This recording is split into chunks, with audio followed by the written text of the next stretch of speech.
এত সতেজ সতেজ সবুজ সবুজ বেগুন গাছের আপডেটটি আপনাদের সাথে দিতে অনেক বেশি ভালো লাগছে। কিছুদিন আগেই আমি এই বেগুন গাছের একটি আপডেট আপনাদের সাথে শেয়ার করেছিলাম। তো আজ হচ্ছে বেগুন গাছে অধিক ফলন এবং খুব ভালো ফল পাওয়ার জন্য, গাছ রোগমুক্ত রাখার জন্য, এমনকি পোকামাকড় মুক্ত রাখার জন্য কি কি করণীয় এবং কী যত্ন তাই থাকছে। হ্যালো এভরিওয়ান, আসসালামু আলাইকুম। কেমন আছেন আপনারা সবাই? আলহামদুলিল্লাহ আমি তো অনেক ভালো আছি, কিন্তু হেই ফিভারে আজকেও চোখে অনেক বেশি এফেক্ট করেছে। চোখগুলো রাব করতে করতে একেবারে আইলেশগুলো ছিলে গেছে, লাল হয়ে গেছে, অনেক বার্ন হচ্ছে। তবে এই যে কিছুক্ষণ আগেই আমার প্রিয় সৌরভ ভাইয়া এসে আমাকে এই জিনিসটি দিয়ে গেল, আর এটি হচ্ছে হেই ফিভার রিলিফ ওয়াইপস। চোখ যদি এটি দিয়ে ওয়াইপস করা হয় তাহলে অনেক উপকার হয়। ভাইয়া বলল ভাইয়ার নাকি উপকার হচ্ছে। তো আমি লাস্ট ইয়ার এটি ব্যবহার করেছি, কোনো কাজ করেনি। তো ভাইয়া যেহেতু কিছুক্ষণ আগে দিয়ে গেল, তো আমি ইউজ করেছি, দেখি যে কি হয় আর কেনই ভাই হবে না। এই যে দেখুন, আধা ঘন্টা আগেই এত বড় গার্ডেন না, আসলে অনেক সময় কথা বলতে গিয়েও হাস্যকর হয়ে যায়। এত বড় গার্ডেনের ঘাসগুলো সব কাটলাম, আর ঘাসে হচ্ছে আমার অ্যালার্জি বেশি। পলিন যেহেতু এখন পলিনের সময়, আর এই ঘাস তো আমাকে একেবারেই মেরে ফেলে। তারপরে কি করব, বাচ্চা কাচ্চা খেলা করে, অনেক বড় বড় হয়ে যায় ঘাসগুলো। সেই হিসেবে আমাকে এই গার্ডেনের ঘাসগুলো বরাবরই ক্লিন রাখতে হয়। আমার স্কুল থেকে আসলেই আমি নাকি নিয়ে চলে আসে সরাসরি এই গার্ডেনে খেলার জন্য। তো এই জন্য ঘাসগুলো কাটার পর আমার আসলে এত বেশি খারাপ লাগছে। তারপরও ভাবলাম যে বেগুন গাছের এই যত্ন খুবই জরুরি। সবার কাছে কমপ্লেন যে বেগুন গাছ হওয়ার পর বেগুন গাছগুলো হলুদ হয়ে যায়, সবুজ থাকে না, গাছে কোনো ফল আসে না। আপনারা যদি সঠিক যত্ন দিতে পারেন, গাছের পাতা সম্পূর্ণরূপে 100% সবুজ থাকবে, মোটা তাজা থাকবে এবং ভালো ফল হবে। সব কিছু করার পরেও যদি বেগুন গাছে ফল না আসে, তার মানে বুঝতে হবে আপনাদের মাটির পিএইচ লেভেল যেটি, সেটি আপনাদের একটু টেস্ট করতে হবে। আর পিএইচ লেভেল টেস্ট করার জন্য কোনো ল্যাবে বা কোনো সায়েন্টিস্টকে আনার দরকার নেই। আপনারা যারা জানেন তারা তো জানেনই, আর যারা জানেন না প্লিজ ভিডিও নিচে কমেন্ট করবেন পিএইচ লেভেলটি কীভাবে আপনারা চেক করবেন। আমি আপনাদের পরবর্তী একটি ভিডিওতে সেটাই শেয়ার করব। তো চলুন আজ আমরা দেখাচ্ছি যে কিভাবে বেগুন গাছ আমরা যত্ন করব। এই হচ্ছে আমার বেগুন গাছ, আশা করি আপনাদের মনে আছে। আলহামদুলিল্লাহ, গাছের পাতাগুলো দেখুন, এতেই বুঝতে পারবেন যে কত বেশি সতেজ আছে। এই সেই আমার ছোট ছোট পটে সবুজ বেগুনগুলো, যাকে ভাঙর বেগুন বলা হয়, যেটা হচ্ছে স্ট্রাইপ বেগুন। এই যে দেখুন, একটি পাতাতেও কিন্তু কোনো প্রকারের পোকামাকড় আসেনি। এখানে আমি ম্যাজিক কীটনাশক এবং ম্যাজিক কীটনাশক পার্ট 2 ব্যবহার করেছি। যারা আমার ভিডিওটি আজকে নতুন দেখছেন, প্লিজ আপনারা ভিডিওটি সবার সাথে শেয়ার করবেন, এতে করে যারা নতুন তারাও দেখার এবং জানার এবং শেখার সুযোগ পাবে। আর যারা অলরেডি আমার চ্যানেলটি সাবস্ক্রাইব করেছেন তাদেরকে অসংখ্য ধন্যবাদ। তো যাই হোক, যারা ভিডিওটি দেখেননি, ম্যাজিক কীটনাশক পার্ট 1 এবং ম্যাজিক কীটনাশক পার্ট 2 একবার দেখে আসবেন, যা ব্যবহার করে গাছের পাতাগুলো এত বেশি সতেজ আছে। তো এই যে দেখুন, এখন আমাকে যে কাজ করতে হবে, গাছের যত্ন করতে হবে। ফার্স্ট অফ অল গাছের ছাঁটাই বাছাই করতে হবে, নিচের দিকের যে পাতাগুলো আছে বড় বড়, তা ক্লিন করে দিতে হবে। এই যে দেখুন, আমার এই যে পট, এই পটে কিন্তু 3টি বেগুন গাছ যথেষ্ট ছিল, কিন্তু আমি এখানে 4টি বেগুন গাছ দিয়েছি। আসলে কি করব, এত বেশি বেগুনের চারা। এই যে যেমন দেখুন, 14 ইঞ্চির পটে 2টি বেগুন গাছ যথেষ্ট, কিন্তু আমি 3টি দিয়েছি। আসলে কিছু করার নেই, 2টি দিলে ফল আপনারা 100% পাবেন, 3টি দিলে একটু কম পাবেন। কিন্তু আসলে আমি কি করব, আমার একটি পাশ পুরোই বেগুনের জন্য রেখেছি। শুধু তো বেগুন চাষ করব না, আরও হাজারো সবজির চাষ আমরা করি। আর সব থেকে বড় যে সমস্যা গার্ডেনের, এই যে দেখুন, এত বড় গার্ডেনের সাইডে আমি কোনো কিছুই রাখতে পারি না আমার আমেনার জন্য। আমি যাই করি একটি কর্নার ধরে করি, এতে করে দেখা যায় যে আমার সব কিছু হয়ে যায় এবং আমার বাচ্চাদের খেলাধুলাটিও একেবারে অক্ষুণ্ণ থাকে। তো এটাই হচ্ছে রিজন যে আমার যেই স্ল্যাবগুলো আছে সেই স্ল্যাবগুলোই ব্যবহার করছি। আর একটি পটে আমি বেশি করে বেগুনের গাছ দিয়েছি। যতটা ফল আসে, আশা তো রাখবো ইনশাল্লাহ অনেক ভালো ফল আসবে। তো এখন আমাদের ফার্স্ট যে কাজ, তা হচ্ছে আমাদের 2টি কাজ, যা হচ্ছে বেগুন গাছকে সফলতা দিবে। প্রথম হচ্ছে এই যে নিচের দিকে যে এক্সেস আপনাদের শাখা প্রশাখা বের হচ্ছে সেগুলোকে কেটে দিতে হবে এবং বড় বড় যে পাতাগুলো তা ছাঁটাই করতে হবে আজকে। এই যে দেখুন আমি একটি শাখা কিন্তু কেটে দিয়েছি, এই যে দেখুন। আর হচ্ছে এই যে বড় যে পাতাগুলো তা কেটে দেব, কারণ নিচের দিকে আলো বাতাস খুবই দরকার গাছের জন্য। এই যে দেখুন, আর নিচের দিকে শাখা প্রশাখা বাড়লে উপরের দিক থেকে খুব বেশি ফল দেয় না। তো এই যে দেখুন আমি গাছের জিনিসটি যখনই কমিয়ে দিলাম, এই যে দেখুন আমি এই বড় পাতাটিকেও কেটে নিচ্ছি।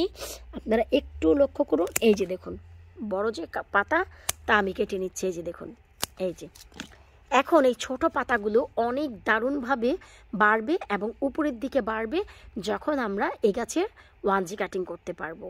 কোনো প্রকারের পোকামাকড় কোনো কিছুই আপনারা দেখতে পাবেন না। আর একটি দুটি পোকামাকড় যা দেখবেন, পোকামাকড় বেগুন গাছ এবং মরিচ গাছের সাথে একে অপরের সাথে জড়িত থাকে, এরা থাকবেই। তো এগুলোকে দূর করার জন্য হচ্ছে আমাদের কীটনাশক। এই যে এখন হচ্ছে নিচের দিক থেকে যে হাওয়া বাতাস পাবে তা গাছের জন্য খুবই জরুরি। এই যে দেখুন আমি প্রত্যেকটি গাছ কিন্তু সুন্দর করে ছাঁটাই বাছাই করে দিয়েছি। এখন কিন্তু প্রতিটি গাছের সামনের দিকটি একেবারেই ফাঁকা হয়ে গেছে, আলো বাতাস এসব নিয়ে আর কোনো সমস্যা নেই। একটি গাছের জন্য মোস্ট যে ইম্পর্টেন্ট তা হচ্ছে আলো এবং বাতাস। আলো বাতাস ঠিক থাকলে যে কোনো গাছ দারুণভাবে বাড়তে পারে।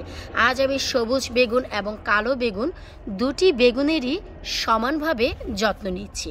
আর এই যে নিশ্চয়ই মনে আছে এই সেই পট যেখানে আমি পুঁই শাক লাগিয়েছিলাম এবং পুঁই শাকের পটে দুটি পাশে আমি দুটি গাছ দিয়েছিলাম। এই যে দেখুন সেই গাছগুলো এখন এই বেগুন গাছের ভবিষ্যতের জন্য এই যে পুঁই শাক, এই যে এই পাশ থেকে একটি আর এই পাশ থেকে একটি, দুটি পুঁই শাক আমি তুলে দিব, তুলে মাঝখানেরটি আমি রেখে দিব। আমি তাও আপনাদের সাথে শেয়ার করব। এখন আমাদের প্রথম কাজ হয়ে গেছে ছাঁটাই বাছাই। আর ছাঁটাই বাছাই ভাই আমি যে কতটা এক্সপার্ট তা সবাই জানে, কেটে খেটে একেবারে আমি দণ্ড বণ্ড করে ফেলি। যাই হোক, এখন আমাদের সেকেন্ড কী কাজ? আমাদের সেকেন্ড কাজ হচ্ছে যে কোনো একটি জিনিস নিয়ে, শার্প হোক বা একটি লাঠি গুটি হোক, আমাদের এই যে মাটিগুলো আলতো করে দিতে হবে। এতে করে যে এয়ার ক্রিয়েশন হবে, যে এয়ার সার্কুলেশনটি যে হবে খুবই ভালোভাবে গাছের যে রুট তার ডেভেলপমেন্টে অনেক বেশি সহায়ক হবে। আর যদি গাছে কোনো ফাঙ্গাল ধরে থাকে তা ডিস্ট্রয় হয়ে যাবে। যে কোনো জিনিস কিন্তু ধীরে ধীরে বাসা বাঁধে, তারপরে কিন্তু সেটা পার্মানেন্ট হয়। যদি দেখা গেল এখন কোনো ফাঙ্গাল থাকে তাহলে কিন্তু এটা অলরেডি ডিস্ট্রয় হয়ে গেল। প্রত্যেকটি গাছের টব আমাদের ঠিক এইভাবেই একটু করে আলতো করে দিতে হবে মাটিগুলোকে এয়ার সার্কুলেশনের জন্য।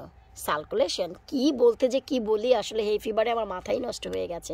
যাই হোক ভাই, এই এয়ার সার্কুলেশন খুব দরকার গাছের জন্য। প্রত্যেকটি টবে আমাদের এখন এই কাজ করতে হবে। এই যে মাটিগুলো আলতো করে দেওয়ার পর এখন আমরা কি করব? প্লিজ আপনাদের সবার কাছে রিকোয়েস্ট, ভিডিওটি শুরু থেকে শেষ পর্যন্ত না টেনে আপনারা দেখার চেষ্টা করবেন। এতে করে আপনারা বুঝতে পারবেন একটি ভালো গাছের জন্য কি যত্নের প্রয়োজন। কারণ আপনারা অনেক সময় অর্ধেক ভিডিও দেখেই কমেন্ট করেন, আর সেই কমেন্টগুলো আমাকে যে ইউটিউবের অ্যালগরিদম আমার কাছে আসতে দেয় না, স্প্যামে চলে যায়। তো প্লিজ আপনারা ভিডিওটি শুরু থেকে শেষ পর্যন্ত দেখেই কোনো কমেন্ট করবেন, আর কি যত্ন করতে হয় এগুলো আপনারা জানতে পারবেন। অর্ধেক ভিডিও দেখলে কখনোই বুঝবেন না যে পরবর্তী স্টেপটি কি। কারণ বেগুন গাছের পেস্টিসাইড এবং স্টিকি প্যাড ছাড়াও যে আমরা দারুণ মানের বেগুন বানাতে পারি, এই ভিডিওতে আপনারা তাই জানতে পারবেন এবং এন্ড সামার পর্যন্ত তাই দেখতে পাবেন। এখন হচ্ছে আমাদের দিতে হবে পানি। এখন বলতে পারেন যে ভিডিওটি দেখার কি আছে, পানি তো আমরা সবাই দিব। জি হ্যাঁ, কারণ আমাদের পরবর্তী যে কাজ তা হচ্ছে পানি দেওয়ার পর। আর পানিটি এভাবে শাওয়ার করতে হবে, যদি ভুল করেও কোনো প্রকারের পোকামাকড় এসে থাকে এই পাতায় সব চলে যাবে। পানির শাওয়ারে পোকামাকড়ের বাপ তো দূরের কথা, পোকামাকড় তো দূরের কথা, ওদের বাপও থাকতে পারবে না। তো ঠিক এভাবেই দিতে হবে। তাছাড়া আজকে বিকেলেই আমি এই পুঁই শাকগুলোর দুটি তুলে ফেলবো। আর এই সেই পুঁই শাক যা হচ্ছে আমি কিনে এনে তারপর রুটিং করে লাগিয়েছিলাম। পানি দেওয়া হয়ে গেলে এখন হচ্ছে আমাদের ফাইনাল কাজ। আর সেটি কি?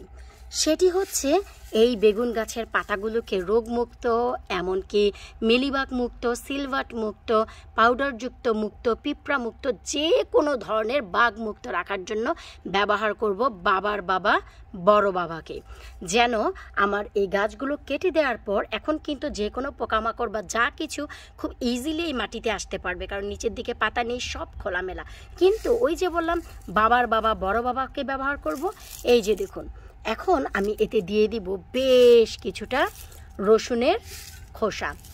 এতে করে কোনো প্রকারের পিঁপড়া, কোনো প্রকারের পোকামাকড় এখানে বাসা বাঁধতে পারবে না। এই হচ্ছে বাবার বাবার বড় বাবা, যা দিয়ে আমি আমার শুধু বেগুন গাছ নয়, মরিচ গাছ, এমনকি লাউ গাছের যত্ন করি। এই যে খোসাগুলো আপনারা কেটে এনে এনে আপনাদের গাছের গোড়ায় দিয়ে দিবেন। আর পানিটি দেওয়ার এটিই কারণ ছিল যেন এখন এই যে পাতলা খোসাগুলো উড়ে না যায়, স্টিকি হয়ে পড়ে থাকে।